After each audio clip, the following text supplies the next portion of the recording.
bad things happen to good people. And one thought that I've had on that front is just maybe there is a percentage of those who came in this generation and are going through these times right now who, before they got here, made that choice in a higher spiritual state to undergo these experiences. Suffering is a way of learning lessons.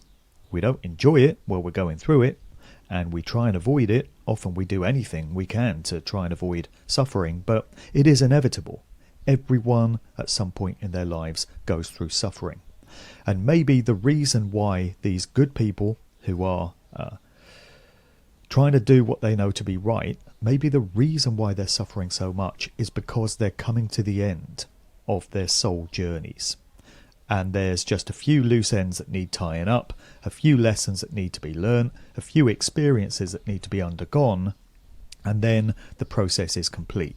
Maybe this small percentage of us who seem to be awake to truth in these times and aren't falling for all the bullshit and deception are coming to the end of our soul journeys. Maybe we've been here many times, and maybe we're just starting to wrap up now. And maybe when these lives that we're currently in are done, we can return home and there'll be no reason to reincarnate here again.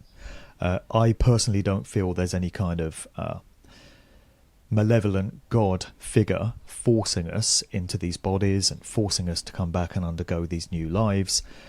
I believe that that process is consensual. So our souls in these higher states of consciousness agree to come in. We know what we're letting ourselves in for. Sometimes while we're going through it, we can wonder why the hell we would ever have made that decision. But maybe that's what's happening.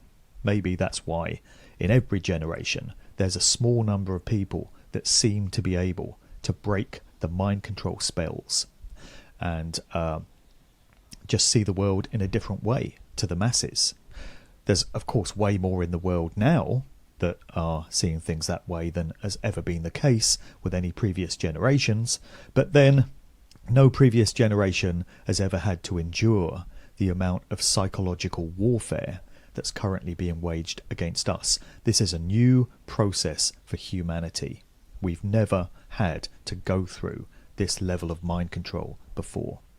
And of course the psyops continue.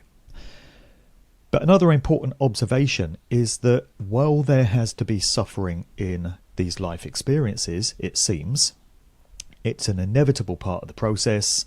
It's part of the rich cocktail of experiences that we have to undergo.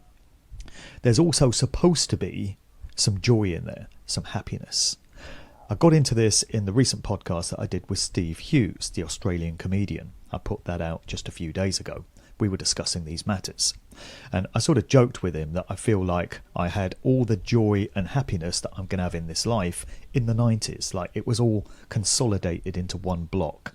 And I had a decade of joy and fun. And now I'm having to undergo all the suffering and all the hardship that you have to in life in one block. It would be nice if it was more evenly distributed. You know what I mean? So we spoke about that. But it's important to bear in mind that we are supposed to be able to have fun and enjoy ourselves in life. That's part of the process as well. It's more difficult than ever in the 2020s to maintain some joy and a sense of fun, I feel, particularly for us awake and aware types who know what's really going on in the world and what's lined up for us if we don't do anything about it. But we have to find ways of doing things that we enjoy. So long as they cause no harm to another living sentient being, then it's our absolute right to have fun and do whatever we choose to do to enjoy ourselves. So that has to be an important part of the mix. I'm working on a presentation right now which I'll be delivering in a couple of days. And this is for